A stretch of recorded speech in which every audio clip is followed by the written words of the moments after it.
Bonjour à tous. On discutait de choses très pointues en échographie. Je suis échographiste aussi. Et vous allez peut-être voir qu'il faut revenir un tout petit peu avant ça, plutôt que de chercher le sac. Je ne reviens pas sur tous ces éléments du LHR, on le connaît tous. Il y a depuis cette année, en tout cas en 2018, un article qui est in press, co-signé par certaines personnes ici, sur le protocole d'évaluation standardisé des hernies diaphragmatiques en anténatale, et qui reprécise un certain nombre de choses qui vont être dites là. Premier élément, est-ce que c'est difficile de bien mesurer un LHR? C'est une question de se dire, effectivement, c'est notre critère principal avec le foie sur l'évaluation pronostique, et ça conditionne, on le sait tous, beaucoup des discours qu'on donnera au couple en anténatal. Mais est-ce que c'est difficile de bien mesurer un LHR? Eh bien, si on regarde sur un papier déjà un petit peu ancien, qui était discutable à mon avis des Espagnols, il disait que pour un jeune interne, mais on n'est plus des jeunes internes malheureusement, il fallait 70 mesures pour bien arriver à mesurer un LHR. Sur un échographiste un petit peu expérimenté, on devrait pouvoir faire mieux. Cet article qu'Alexandra a cité, qui me semble tout à fait intéressant effectivement, de l'équipe de Yann Deprest, en disant qu'est-ce qu'on récupère si l'échographie est faite dans un centre super expert. Et donc il séparait les patientes qui étaient adressées pour un avis sur une probable hernie diaphragmatique. C'est la première colonne qui est ici, en tout cas, et celle pour laquelle le diagnostic était a priori certain et adressé pour une indication de fœtoscopie éventuellement. Et effectivement, il y avait des différences qui étaient quand même significatives dans le LHR observé sur attendu de 33%, mais on voit que, en tout cas, les centres qui envoyaient à Yann Deprest avaient tendance à sous-estimer le volume pulmonaire, ce qui était assez logique. C'est des patientes qui étaient adressées pour une fœtoscopie, et dans l'autre sens, elles n'ont sans doute pas été adressées. Donc on ne peut pas répondre dans l'autre sens. Est-ce que c'est important de bien mesurer un LHR? C'est le papier de Nicolas qui est ici, qui le commentera peut-être mieux que moi en tout cas. Mais oui, quand en tout cas sur l'équipe américaine, finalement de standardiser la mesure du LHR, c'était je crois la dynamique qu'ils avaient eue, c'est ça, hein, de dire attention, on va essayer de bien standardiser ces critères, on en reparlera.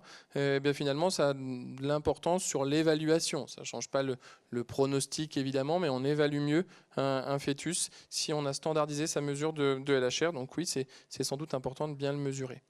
Sur ces critères de qualité de mesure, ils commencent maintenant à être bien connus finalement depuis le papier de Gianni, qui avait dit voilà, si on prend que le critère initial décrit qui était la coupe 4 cavités, c'est sans doute pas suffisant. Il y a d'autres critères additionnels qui sont importants, et on peut en retenir 5. Donc la coupe qui passe par les 4 cavités, le poumon mesuré le plus proche de la sonde, pas d'ombre des côtes, les calipers bien positionnés, et puis un zoom suffisant sur nos clichés d'échographie.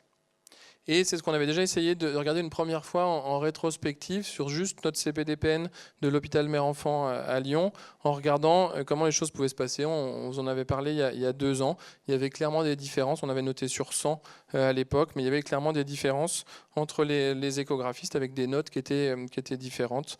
Et on pouvait regarder les critères qui étaient plus ou moins bien réalisés par des échographistes qui, là, pour les 3, n'étaient que des échographistes de diagnostic. C'est-à-dire qu'on est censé être les bons de notre région finalement. Vous allez voir que c'est pas si évident que ça. Et donc on s'est dit il faut faire un petit peu mieux que ça, et on va se comparer. Et donc on a regardé en proposant de faire ça sur la région Auvergne-Rhône-Alpes, parce qu'on était 4 CPDPN et qu'on se connaissait bien les uns les autres, en disant on va se comparer d'une certaine façon au gold standard. Et le gold standard, c'était le centre de référence. Alors je ne sais pas si c'est Béclair, Bicêtre, comment vous appelez ça en tout cas, mais voilà, mais en tout cas en disant c'est le centre de référence côté obstétrical, et pour pas que les Marseillais et les Lillois soient gênés de ça en tout cas, mais comme la partie obstétricale était chez Alexandra, on avait dit on va faire comme ça. Et en regardant la qualité de mesure du LHR, mais pas la mesure du LHR en elle-même, vraiment la qualité des coupes échographiques qui étaient utilisées, et en faisant une auto-évaluation, vous allez voir, on demandait aux échographistes de s'auto-évaluer, de se donner une note, et ensuite c'est une de nos internes que j'avais modestement formée en disant voilà ce qui est bien, voilà ce qui n'est pas bien, en essayant de regarder un certain nombre de clichés d'écho ensuite pour regarder et redonner une note en évaluation externe. Donc on avait pris volontairement que les hernies gauches, en tout cas, ça pouvait être discutable, mais ça paraissait plus simple comme ça. On avait envoyé au CPDPN une petite fiche explicative en reprenant les critères de Gianni en disant bah voilà ce qui nous semble être des bons critères de mesure d'une hernie gauche, en l'envoyant à tout le monde et en demandant au coordonnateur de CPDPN de les transmettre ensuite aux échographistes qui faisaient ces échographies. Que c'était un recueil prospectif sur un petit peu plus d'1 an, et les gens étaient censés envoyer un cliché échographique anonymisé. Alors, c'était peut-être pas toujours parfaitement anonymisé, le changement de l'or a pu nous poser problème, mais en tout cas, c'était demandé comme tel. Et en se notant, vous allez voir, sur un site Google, et ensuite, l'évaluateur externe renotait les choses, et on se comparait les uns les autres. Donc, c'était un site Google, et on avait mis des exemples de bonnes mesures ou de mauvaises mesures, en disant en tout cas de bons clichés ou de mauvais clichés, en disant ça c'est sans doute un bon cliché, ça c'est un mauvais cliché, et est-ce que vous mettez un point, est-ce que vous mettez 0 sur ce cliché-là, sur les 5 items dont on a parlé avant en fait. Quand on regarde, alors qui a répondu, majoritairement Lyon Hôpital Mère-Enfant, c'est-à-dire mon service, et puis Antoine Béclair, il y a Clermont qui en a déclaré aussi, et Saint-Étienne. Quand on regarde les moyennes obtenues par centre, en regardant donc en auto-évaluation et l'évaluation externe ensuite, vous voyez qu'il y a quand même des différences, on va le revoir ensuite. Alors après, il y a des tout petits effectifs pour certaines choses finalement, donc c'est pas toujours très significatif. Et si on compare les choses, en tout cas en regardant finalement est-ce qu'il y a des différences entre l'auto-évaluation et l'évaluation externe, le centre de référence, finalement vous êtes assez cohérent on va dire entre ce que vous avez dit et ce qui a été retenu en tout cas. Par contre, si on prend toute la région Auvergne-Rhône-Alpes, vous voyez qu'il y a une différence qui est très significative entre ce que nous, on a annoncé en disant oui, nos clichés sont très bons, et quand on les reprend derrière, en tout cas, quand quelqu'un les reprend derrière, a priori sans savoir qui a fait l'échographie, finalement, ça fait une différence qui est significative en évaluation externe, et donc on n'est pas si bon que ça, en tout cas. Si on passe très rapidement les différents critères, vous avez ici, c'est fait pareil sous forme de diagramme. Donc l'auto-évaluation, ce que l'échographiste s'est donné comme note sur un critère. Donc centre compétent, j'aurais pu mettre Auvergne-Rhône-Alpes ici, et là Antoine Béclair. Et ça, c'est l'évaluation externe. Vous voyez que sur les 4 cavités, on est assez superposable. On pourra en discuter, mais c'est peut-être pas forcément celui qui est le plus simple à réévaluer de façon externe aussi. Si on regarde la position du poumon par rapport à la sonde,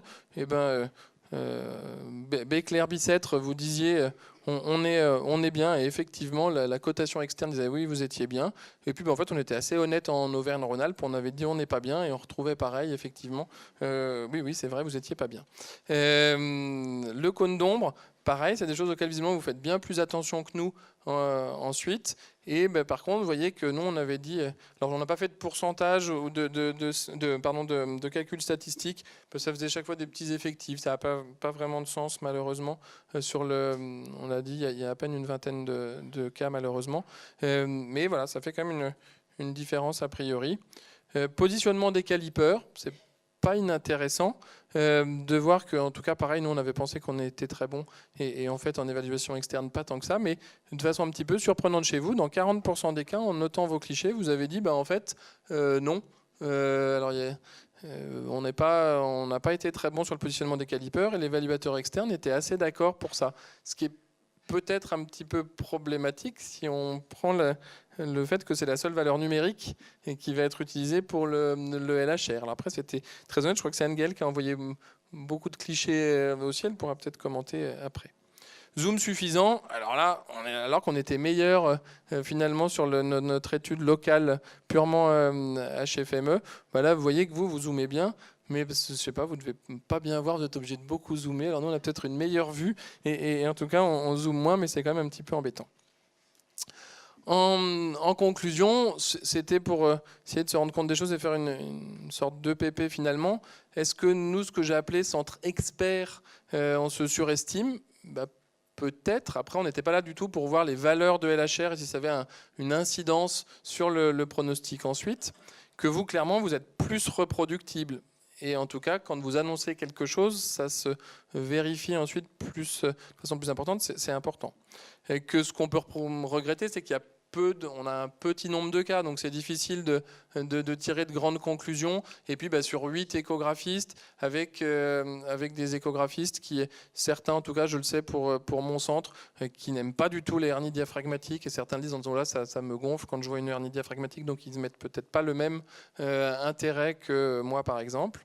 Qu'il y a des points d'amélioration, la coupe 4 cavités, mais ce que je disais, c'est vrai qu'on ce ventricule gauche, en tout cas les cavités gauches, elles sont souvent un petit peu comprimées et que peut-être quand on les revoit a posteriori, c'est peut-être bien quand même une vraie coupe 4 cavités, mais qui est un peu comprimée. Que vous, il faut que vous fassiez mieux sur vos calipers. Hein. Bon.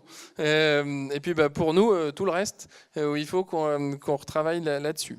Et ça peut faire poser question parce que finalement, si on doit réutiliser des données de la base purement déclarative sur le LHR, est-ce que finalement on est tous homogènes dans nos mesures ? Peut-être pas, et je crois qu'il y a encore ce travail à faire passer, parce que pour tous les échographistes, on a tous été évalués et on a appris pour nos clartés de nuque, en tout cas, ce qui n'a posé problème à personne d'être évalué pour les clartés de nuque, mais finalement, on ne l'a pas fait pour des choses de diagnostic, et c'est sans doute un problème, parce que ça a une implication réelle, et donc sur le match, j'ai perdu, je crois, par KO, donc tant pis, merci.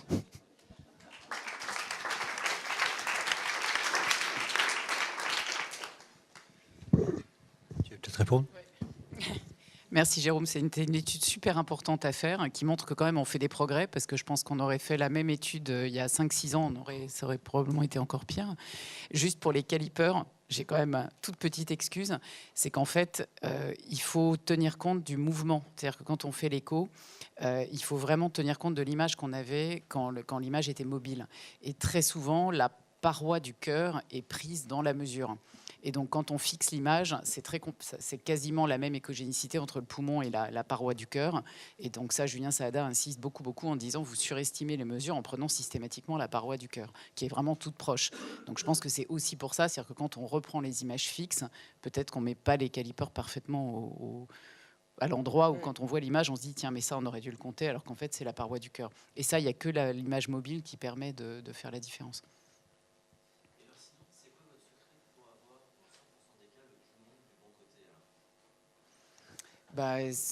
Soit Julien les bouge, soit on attend, mais c'est vrai qu'on attend jusqu'à ce qu'on ait la bonne image. Alors, est-ce que on peut discuter aussi ? Est-ce que on a un peu sélectionné les cas ? Je sais pas, Anne-Gaëlle, honnêtement. C'est moi qui ai repris les clichés en fait d'Alexandra et de Julien, parce que c'est les clichés d'Alexandra et de Julien depuis 3 ans globalement. Et j'ai pris, sur les patientes, en fait, j'ai pris toutes les dernières. En fait, j'ai pas choisi les patientes. J'ai pris toutes les dernières. Par contre, j'ai choisi le terme qui pouvait correspondre à l'image où on était le mieux. Il y avait des images qui étaient moins bien, évidemment, mais pour chaque patiente, ils en prennent 3 ou 4. Donc pour les calipers, c'est pareil. En fait, c'est une moyenne en fait des 3-4 mesures qu'ils ont prises. Donc forcément, le caliper n'est pas forcément parfaitement, mais eux, ils ont vu où ils ont arrêté leur image. C'est ce que dit Alexandra. Comme ça bouge, ils savent exactement où ils vont arrêter leur caliper. Donc quand on relie les choses, on a l'honnêteté de dire peut-être il faudrait le mettre plus loin quand on regarde juste l'image. Mais en fait, c'est pas le vrai poumon, c'est juste une impression que ça s'arrête là. Donc c'est pour ça que sur les calipers, je pense que ça peut pas être bien. Après, le côté, effectivement, ils arrivent toujours à avoir au bout d'un moment le bon côté. Donc moi, je t'ai toujours mis ceux où il y avait le poumon qui était du bon côté. Mais des fois, il les revoit le lendemain, des fois, il les revoit 10 jours après. Donc j'ai pris l'écho de 10 jours après.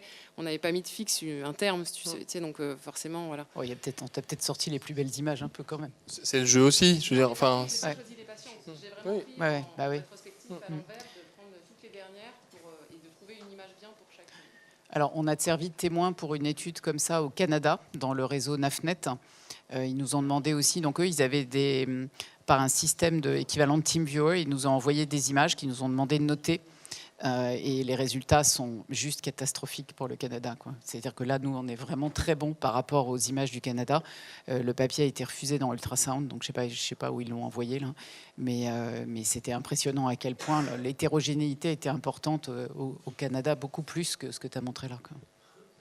Juste un commentaire, Jérôme. Je pense qu'effectivement, pour la coupe 4 cavités, quand tu fais en image fixe, je pense que c'est impossible et de s'auto-évaluer et de faire une cotation externe, parce que la plupart du temps, Enfin, quand tu fais l'écho, c'est en mobile, tu vois que c'est la 4 cavités, mais quand c'est en fixe, je pense que c'est impossible de vérifier que c'est une 4 cavités quand c'est comprimé. Donc, je ne sais pas si vous voulez refaire ça en prospective, si c'est au même titre que le problème des calipers que vient de dire Anne-Gaëlle.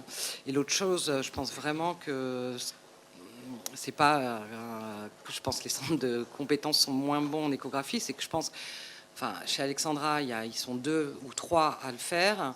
Quand on vient à Bicêtre, on est 1 ou 2 à le faire, et que je pense que quand on interroge les gens dans les autres centres, il y a beaucoup d'échographistes qui mesurent les LHR, et c'est comme tout, on fait bien que ce qu'on fait tout le temps.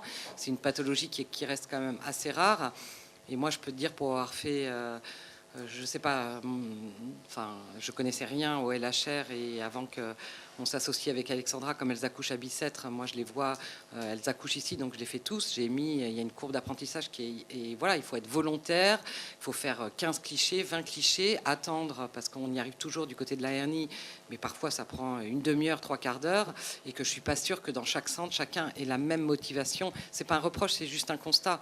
C'est que nous, c'est plus facile, on en a plein et on est peu, et je pense que quand on diversifie, forcément, on est moins motivé, on a moins le temps, on s'intéresse moins à ça, et surtout, je pense qu'on est moins conscient de l'importance. Nous, on fait aussi hyper attention parce que on sait que les patientes vont être randomisées, donc il y a un geste potentiel derrière, donc chaque mesure, je pense qu'on est un peu obsédé aussi par le fait qu'on va les randomiser ou pas les randomiser, et qu'il y a une conséquence derrière. Je pense que ça joue beaucoup aussi dans ça, quoi. Ouais, ça c'est sûr. Je suis complètement d'accord, et je te dis, ça se vérifie aussi dans mon centre, en tout cas, parce que c'est un truc que j'aime bien, donc j'y prête particulièrement attention, et de façon tout à fait avouée, des échographistes de Lyon que vous connaissez, qui sont réputés des excellents échographistes, disent en fait ça me gonfle, et je vais surtout pas attendre un quart d'heure que le fœtus se tourne pour mesurer le LHR. Donc c'est une évidence. Pour revenir sur les critères que tu présentais, c'est compliqué ces 2 critères-là, parce que la position des calipers, elle est vraiment dépendante aussi des conditions de réglage des appareils, et c'est pas forcément... je pense qu'il faut vraiment essayer d'optimiser les réglages pour essayer d'optimiser les interfaces, optimiser vraiment les contrastes entre le poumon et les autres organes pour placer les calipers, et c'est des fois franchement compliqué.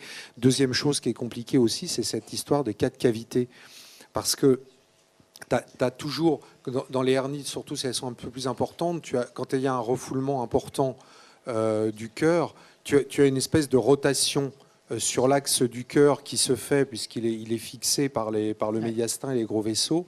Et donc, soit tu es complètement sur une coupe parfaitement transversale, parfaitement axiale, et à ce moment-là, les 4 cavités, c'est une espèce de fausse hypoplasie du VG. Enfin, voilà. Si tu as une belle coupe des 4 cavités, tu es un peu en biais. Donc, c'est l'appréciation a posteriori sur un cliché de dire, oh là, ça c'était... Il y aura forcément des discordances, parce que le gars qui a la sonde en main, il sait exactement quand il arrête son cliché. Ça va être dur de travailler. On est d'accord, c'est simplement, c'est comme on se base sur ça, se dire est-ce que c'est bien fait ou pas, et c'est difficile, oui. Plus la hernie est sévère, plus c'est difficile d'obtenir une 4 cavités. Bien sûr, parce que tu as cette rotation, tu as cette déviation, cette rotation cardiaque qui fait Nicolas Mottet de Besançon qui m'a envoyé un cliché hallucinant, là, d'une forme sévérissime, où l'oreillette gauche n'est même pas vue. C'est-à-dire qu'on voit les 3 cavités, et on voit l'estomac qui pousse l'oreillette gauche, et typiquement dans ce cas-là, c'est pas possible. Un tout petit VG parce qu'il est complètement... mais là, on sait, mais on sait qu'on est sur la bonne coupe, mais on voit bien. Mais ça, c'est des choses qu'on apprend au fur et à mesure. Mais je suis d'accord, plus c'est sévère, plus c'est difficile. En tout cas, merci beaucoup, Jérôme, d'avoir fait ce travail. Et à toute ton équipe. On donne la parole à Anne Pinton, qui va nous parler du pronostic des hernies droites. Donc, Anne a repris avec Nicolas Sananès, qui est debout à coller dans le couloir, a repris les données de la base nationale.